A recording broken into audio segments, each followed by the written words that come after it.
Here's a funny thing, because if you remember a couple of weeks ago now, our current British Prime Minister, the Right Honourable Sir Keir Starmer, stood in the garden at 10 Downing Street and basically said that this was now a house, 10 Downing Street that is, a house of service alongside the Rose Garden, which then of course he pointed out that there would be no Partygate stuff. And then of course a couple of days later it turned out in fact that there were some Labour politicians at that said infamous Partygate picture. Again, stupidity at its very best, you know. Now, what's really engulfed the current British Prime Minister are the freebies that, apparently he's now been receiving for himself and his wife. Suits, glasses, free clothing, designer stuff, and she had the gall to turn up at a fashion show. So, well, unembarrassed they are because they know they've got 4.5 years of this to milk the system dry. And what really emerged was this, and it's fascinating when you think about it because, as you know, the pop star, the wonderful Taylor Swift, many people think, well, she was very keen and kind to allow not just one, but at least 4 tickets for her recent London concerts. And they were put in at a request worth a lot of money by the British Prime Minister, of which he took his wife along, Lady Victoria Starmer. Now, who knew that a 61-year-old man was such a fan of pop? But, as I pointed out before, he was very keen to get in with the Gen Z mob, who apparently still like Taylor Swift, and more importantly, it's a very young, connectable thing. Odd in itself, though, don't you think? But what got really interesting, I find, is that, well, of course, Taylor decided to overlook many of the dedicated fans that were left without tickets, and she was giving away freebies to what she believed, her team believed, were influential people. As I've said to you before, politics and show business do not mix. You have a problem once you start to do that.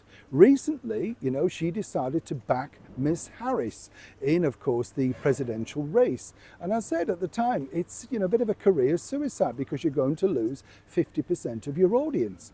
But somebody in the Taylor Swift team was very, very astute because according to that source, after Sir Keir and his wife have bopped away to all those mega hits by the fun-loving Taylor Swift, well, they thought they could do exactly what had happened to these. That's right, Prince George, Princess Charlotte and His Royal Highness the Prince of Wales, Prince William, pop backstage and get the ultimate picture with the ultimate pop star.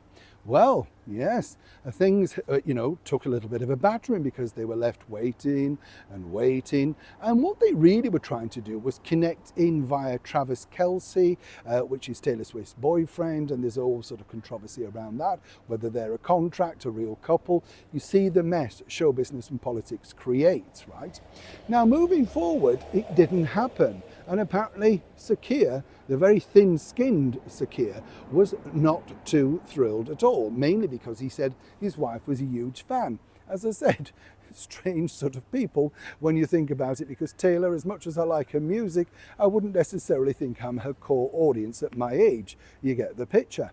But they wanted this because obviously Keir was going over to America and wanted to be able to splash this around of like he'd met this great pop star who now, of course, was now backing Kamala Harris. You see how this works.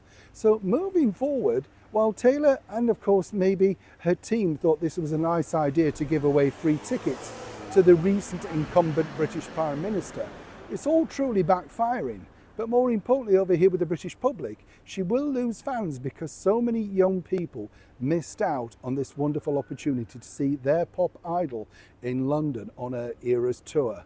All 4 opportunistic people that now have emerged simply were always looking for freebies. Now, how about that for shaking it up? Neil Sean in the very heart of London.